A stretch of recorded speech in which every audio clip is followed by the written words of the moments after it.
The schoolyard was empty, except for a faint sound of sobbing coming from behind the playground swings.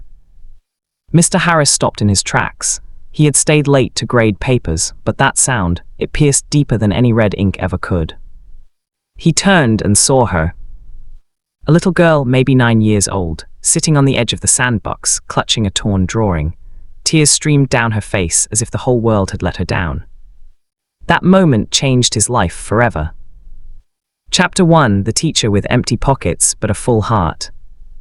Mr. Daniel Harris wasn't just a teacher. He was the kind of teacher every child wished they had. His students said he smiled even when he looked tired, and somehow, he always found a way to make learning fun, even when chalk dust clung to his old shirt and the ceiling fan above him groaned louder than the students' complaints. He earned little, lived simply, and walked 3 miles every day because he couldn't afford a car. His shoes had more patches than polish, and his lunch was often just bread and tea, but his spirit, unbreakable. Teaching to him wasn't a job, it was a calling. But sometimes, even the kindest souls have moments of doubt. Bills were piling up, rent was overdue, and lately the school administration had hinted at staff cuts. That evening, as the last golden light touched the empty classrooms, Daniel packed his worn leather bag, sighed, and whispered to himself, "Maybe tomorrow will be better." That's when he heard it, the faint sound of a child crying. Chapter 2: The Crying Girl by the Swings. He followed the sound and saw her, a tiny girl in a neat uniform, her long brown hair falling over her face, shoulders shaking. He knelt down gently. "Hey there, are you okay?" She didn't answer. Her drawing paper was torn in half. On it, a sketch of a woman with long hair and kind eyes. Daniel noticed the detail in it, the careful coloring, the delicate smile, and he realized this was more than a drawing. It was a memory. He sat beside her, careful not to startle her. "Did something happen?" Finally, she whispered, "They made fun of my mom. They said she's gone and never coming back." His chest tightened. He looked at the torn drawing again. "Is this your mom?" The girl nodded slowly. "She used to help me draw, but she died last year. I still draw her every day so I don't forget her face." Her voice cracked, and she hid her face in her hands. Daniel's throat ached. He took out his only handkerchief, a little frayed but clean, and handed it to her. "Your mom must have been very special," he said softly. "You know something, she'd be proud of how beautifully you draw her." The girl looked up, her big blue eyes wet but curious. "Do you really think so?" "I don't just think so," he smiled gently. "I know so." That was the first time she smiled back. Chapter 3: A Small Act of Kindness. He walked her to the gate. No one had come to pick her up yet. "Where's your dad?" he asked. "He's busy. He's always busy." "Maybe I can wait with you." She nodded. They sat together by the school gate until a black car arrived, a luxury sedan so spotless it made the dusty road shimmer in reflection. A tall man stepped out. He wore an expensive suit, his face handsome but drawn with grief and exhaustion. His eyes, cold, tired, and yet strangely empty, fell on his daughter. "Leela, I told you to wait by the car." His tone was clipped. The girl ran to him. "Daddy, this is my teacher. He helped me when I was sad." Daniel smiled politely and extended his hand. "Mr. Harris, it's nice to meet you, sir." The man's eyes flicked over Daniel's worn-out clothes, his cracked shoes, and the old leather bag hanging by a thread. "Thank you," he said curtly. "Come on, Leela." The car door shut and they drove off. Daniel stood there watching the car disappear into the city lights, unaware that fate had just connected two worlds, a poor teacher and a grieving millionaire. Chapter 4: The Man Behind the Glass Walls.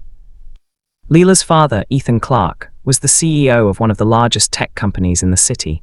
He had money, power, and influence, everything except peace. 2 years ago, his wife, Anna, had died in a car accident. Since then, Ethan buried himself in work, building empires while his daughter's heart quietly cracked. He'd lost count of how many nights he came home to find her asleep on the couch clutching her mother's photo. He wanted to comfort her, but every time he looked into her eyes, he saw the woman he lost. That night, when Leela told him about the teacher who helped her, something in him shifted. "Mr. Harris," she said, "he said Mom would be proud of me." Ethan froze. No one had said her name in months, not even him. Chapter 5: The Field Trip. A week later, the school organized a field trip. Daniel volunteered to go, even though it meant spending his own money. He believed kids needed experiences, not just textbooks. Leela was there too. She clung to his side as they walked through the art museum. Her sketchbook never left her hand. At one point, Daniel leaned down and said, "You have real talent, Leela. Don't ever stop drawing. Promise me that." She smiled, "Promise." Unbeknownst to them, Ethan had arrived to pick her up early. He stood at the entrance, watching the two of them. For the first time in years, he saw his daughter laugh. That image hit him harder than any business deal ever could. Chapter 6: The Offer. A few days later, Ethan requested a meeting with Daniel at the school. Daniel nervously adjusted his tie, the only one he owned, as he entered the principal's office. "Mr. Harris," Ethan said, standing by the window, "my daughter talks about you all the time. I wanted to thank you for what you did." Daniel nodded modestly. "She's a wonderful student." Ethan hesitated, then added, "You've made an impact. I want to help you. Perhaps a donation or a better position at one of our foundation schools." Daniel's eyes widened. "Sir, I appreciate it, but I don't do this for rewards. I just want to help where I can." Ethan studied him. He couldn't remember the last time someone had turned down his money. "Then tell me, Mr. Harris," he said softly, "why do you keep helping when you have so little yourself?" Daniel smiled faintly. "Because someone once helped me when I had nothing, and I promised I'd pass it on." For a moment, Ethan didn't speak. He just looked away because that simple answer reminded him of his late wife. She had always said, "Kindness doesn't need wealth, it needs heart." Chapter 7: When the Storm Hit. Weeks passed. Leela blossomed under Daniel's guidance. Her drawings became brighter, her laughter louder. But life wasn't done testing them. One night, heavy rain flooded Daniel's neighborhood. His small apartment roof leaked, and most of his teaching materials were ruined. The next day he came to school soaked, tired but still smiling. Leela noticed. "Mr. Harris, why are your papers all wet?" He chuckled, "Just a small accident, don't worry about it." But that night, Leela told her father, and for the first time, Ethan felt something more than gratitude. He felt responsibility. Chapter 8: The Visit That Changed Everything.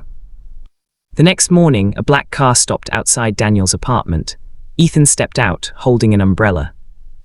"Mr. Harris," he said, "I heard about what happened. You didn't tell anyone."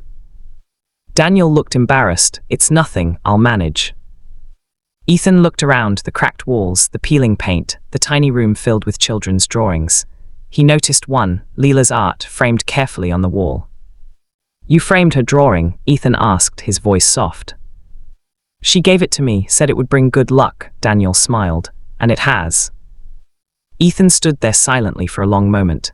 Then he said quietly, "You've done more for my daughter than anyone else ever could. Let me help you this time." Chapter 9: A New Beginning. Months passed. Daniel didn't just get a new home. He was offered a position at the Clark Foundation's newly built Anna Clark Memorial School for the Arts.